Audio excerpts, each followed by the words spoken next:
Chief of staff to chairman senator Shibli Faraz کی جانب سے اہم ترین خط ایوان صدر میں پہنچا دیا گیا۔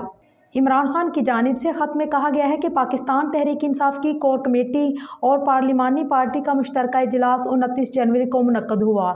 اس اجلاس میں متفقہ قرارداد منظور کی گئی۔ خط کے مطابق قرارداد کے ذریعے آپ سے بطور صدر مملکت اور افواج پاکستان کے سپریم کمانڈر، انٹیلیجنس ایجنسیز اور مقررہ کے سیاست میں کھلے کردار کا نوٹس لینے کی سفارش کی گئی ہے۔ عمران خان نے خط میں واضح کیا ہے کہ گورنر خیبر پختونخوا کا 27 جنوری کا بیان اس حوالے سے اہم مثال ہے۔ پختونخوا کے گورنر کا موقف ہے کہ وہ صوبائی اسمبلی کے انتخابات کی تاریخ کا تعین نہیں کر سکتا کیونکہ یہ کام انٹیلیجنس ایجنسیز اور اسٹیبلشمنٹ کو کرنا ہے۔ خط میں کہا گیا ہے کہ قرارداد میں آپ کی توجہ نہایت ڈٹائی سے کیے جانے والے اغوا اور جھوٹے پرچوں کے اندراج کی جانب بھی مبذول کروائی گئی ہے۔ خط میں بتایا گیا ہے کہ قرارداد میں تحریک انصاف کے قائدین اور کارکنان کو دی جانے والی دھمکیوں، ان پر زیر حراست تشدد کا معاملہ بھی اٹھایا گیا ہے۔